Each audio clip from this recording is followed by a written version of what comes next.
a consciência e o caminho da iluminação.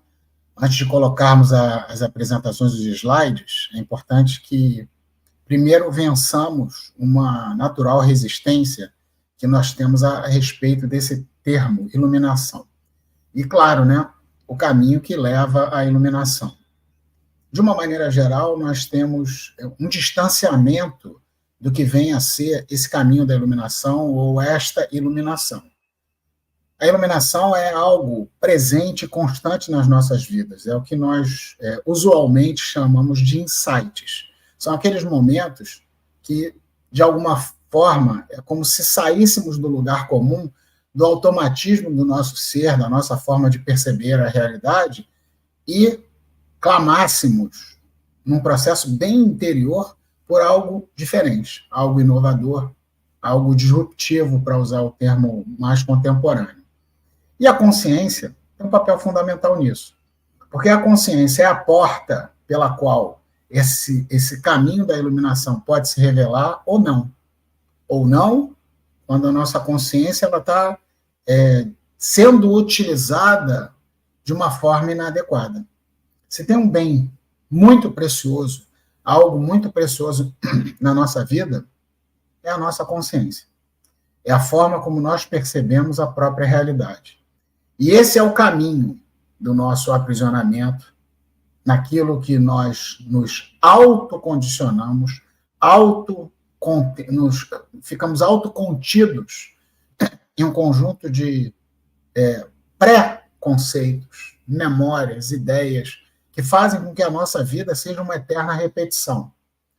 Mas se percebermos o potencial dessa nossa consciência e nos aquietarmos em um processo de uma observação objetiva da vida, a iluminação, a luz mesmo, nos revela os seus caminhos, o caminho para a iluminação. Então, essa introdução é importante para que tenhamos diante de nós uma proposta que vai ser feita, como quem nos acompanha sabe, a Rosa Cruz Áurea, ela tem um objetivo de nos religar a uma ideia original do ser humano, uma ideia de reconexão com a essência humana, coisa que aparentemente, para uma vida e algumas decisões coletivas, nós nos sentimos um pouco perdidos diante do sentido da nossa existência. Mas vamos dar essa possibilidade de ressignificarmos a nossa existência, não a partir de uma inovação, mas a partir da sua própria essência. Então, eu peço que coloquem os slides para que possamos começar. Então, o primeiro slide é o tema, é a consciência e o caminho da iluminação, o folder de divulgação, ele tem essa imagem, que é uma imagem bem poderosa, uma imagem de um sol, mas ao mesmo tempo é uma luz, ao mesmo tempo é um olhar, e é um ser humano que se transforma a partir de uma nova percepção da realidade. Existe um dito que se diz, né, que os olhos, nós irradiamos a alma pelo olhar, e não tem nada mais verdadeiro do que isso. Nós temos que aprender a reconhecer a vida pelos nossos olhos, pelas nossas percepções. Por muitas vezes buscamos fora de nós, e claro, isso é um processo natural, em livros, em teorias, em filosofias, mas a essência, no final do dia, somos nós mesmos. Nós com a nossa própria consciência. Só que essa consciência, por vezes, ela está como que umbrada por um conjunto de pensamentos, por um conjunto de condicionamentos, por um conjunto de fatores que nos impedem de ter uma percepção da vida como ela é.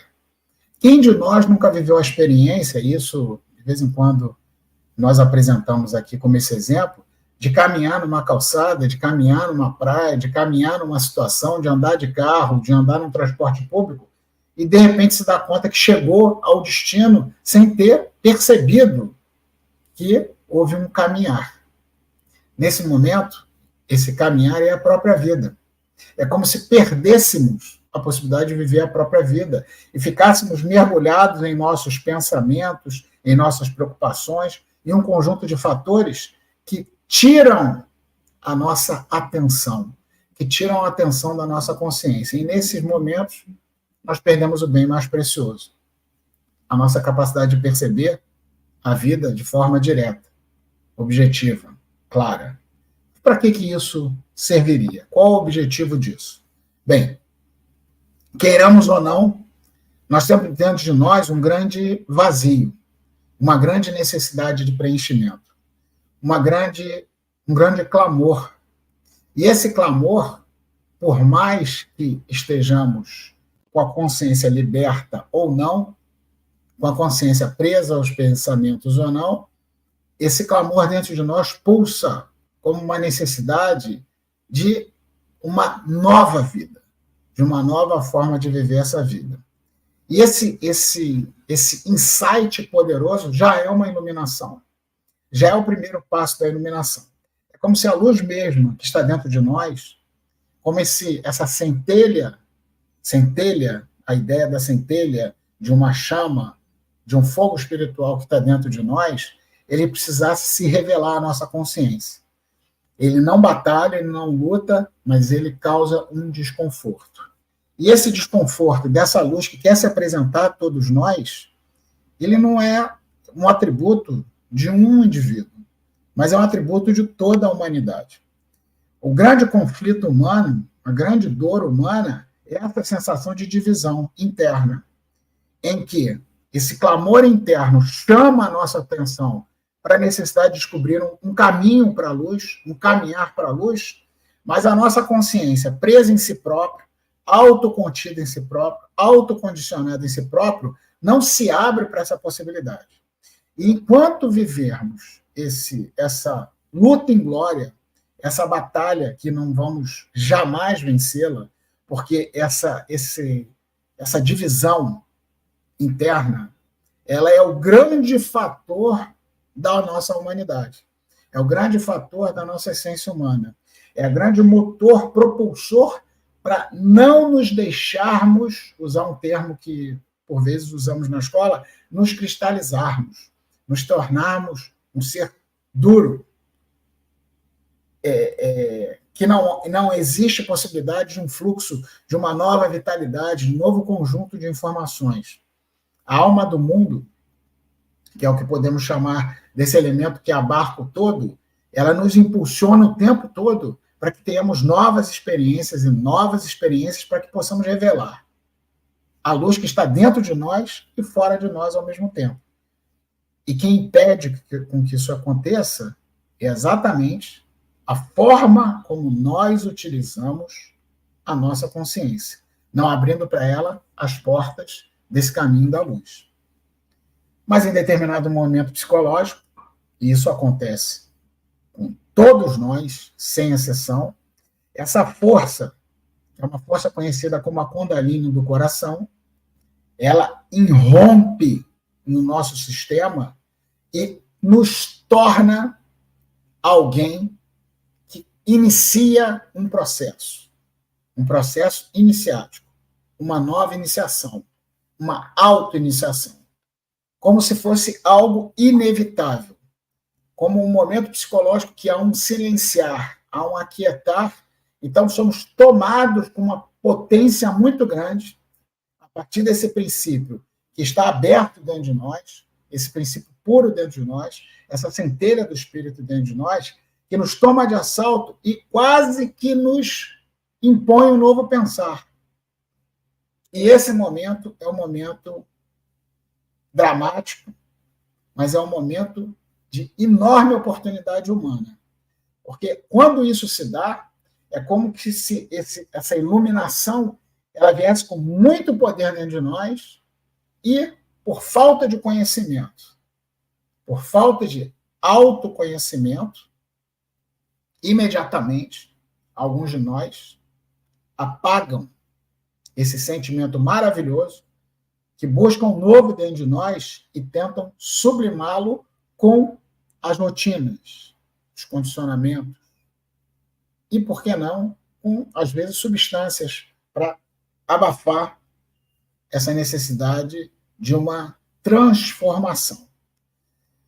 1, 2, 3. Tantas vezes quanto forem, o ser humano não será deixado em paz. Esse elemento transcendente dentro de nós não nos deixará em paz. O ser humano caminhará, sempre marcado por essa necessidade de transformação. Isso aqui me lembra uma música que diz, né, A Luz do Sol, Caetano Veloso, fala: o homem traz em si uma ferida acesa, dono do sim e do não, dono do sim e do não, que é exatamente viver essa vida dos opostos, diante da visão da infinita beleza, finda por ferir com a mão essa delicadeza, coisa mais querida, a glória da vida. Então, traz em si uma ferida acesa, dono do sim e do não. O livre-arbítrio, nesse momento, é a chave da possibilidade de uma transformação. Nenhuma luz, a própria força divina, não se impõe. Não há nunca uma oposição. Mas há uma janela que se abre e uma possibilidade do livre-arbítrio para decidir continuar ligado às condições dos opostos, do sim e do não, ou achar um caminho do meio, um novo caminho que pode ser trilhado, que é o caminho do processo iniciático, do processo da auto-iniciação, que é aquilo que, dentre as escolas espirituais, a Rosa Cruz Áurea apresenta esse processo com um campo que dinamiza. Aqui nós vemos aqui uma imagem simbólica de um campo de forças, nessa imagem, inclusive uma imagem belíssima, que o coração ele vai se mostrando em espirais. Então, isso é um campo de força pessoal, individual, que se manifesta a partir do momento que essa iluminação toma conta do ser. Se isso for amplificado, ou seja, se no processo de livre-arbítrio isso não for fechado, ele se, no efeito, encadeia, e dentro das escolas espirituais, isso ganha mais potência, com outras pessoas, com outros seres humanos que buscam o mesmo, e as ferramentas de uma escola de mistérios. A escola, o nome não é gratuito, que é a escola, ela não dinamiza no sentido das ferramentas, mas ela auxilia para que cada um dê os seus próprios passos. E como que isso se dá? Repetindo aqui mais ou menos o que foi dito até então. Existe inicialmente um toque no coração. E esse toque, quando ele é um toque poderoso, impactante, isso é curioso. O toque não muda. O que muda é a percepção da consciência. O toque está sempre poderoso, pulsando dentro do coração humano. Mas, por vezes, a consciência, tão absorvida em si mesma, sequer percebe a não ser um incômodo. Mas, em determinados momentos psicológicos, como foi falado, esse incômodo não ganha uma pressão interna no sistema por conta da consciência se aquietar. E quando isso se dá, há naturalmente uma necessidade de entender de onde vem esse sentimento, esse desejo, essa busca. E aí há a possibilidade desse toque se transformar em uma ligação consciente entre a cabeça e o coração. Inicialmente, esse toque é visto como um sentimento, como uma saudade, como uma até melancolia.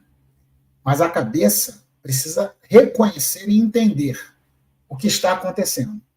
O papel de uma escola de mistérios é muito grande nesse momento, em organizar, em dizer o que é esse caminho iniciático que foi seguido pelos grandes do espírito, Buda, Jesus, Lao Tse e tantos outros, e por escolas espirituais, como a escola dos maniqueus, a escola dos cátaros e por outras, né, a escola de Pitágoras e tantas outras. Aqui nas Américas também, várias escolas de mistério que nós tivemos, elas tratam exatamente dessa transformação que começa no coração, vai à cabeça, e quando se dá essa ligação consciente, é possível uma transformação da estrutura tríplice da consciência. A nossa consciência é tríplice, né? Ela tem um aspecto ligado ao mental, ao sentimental e à força da ação, como um grande triângulo de 3 pontas que precisa se tornar equilibrado. Então, essa consciência, que é a nossa percepção, ela se desdobra em outros elementos espelhados nesses 3 vértices do triângulo da consciência, que será bastante explorado na nossa próxima palestra. E aí, se acontecer o que acontece com os grandes do espírito, se acontecer o que acontece com aqueles que continuam seu processo iniciático sem desistir, enfrentando as suas batalhas, o seu desmascaramento interno, os seus enfrentamentos internos, os seus condicionamentos internos, se abre esses 3 santuários como se fossem 3 rosas que têm símbolos ligados à rosa branca, à rosa vermelha, a rosa amarela, ou a rosa áurea, daí o nome Rosa Cruz Áurea, que é o coroamento desse processo, ou dessa primeira fase do processo, que é a fase anímica do processo, a fase da alma do processo. A fase da alma que abre as portas para o processo espiritual, que é o processo dos 7 raios do Espírito Santo. Então, para que caminhemos nesse caminho da iluminação, esses 3 santuários, eles são a resultante desse processo de iluminação em que a consciência se permite, de forma tríplice, sofrer um processo de autotransformação, de transformação de si mesmo.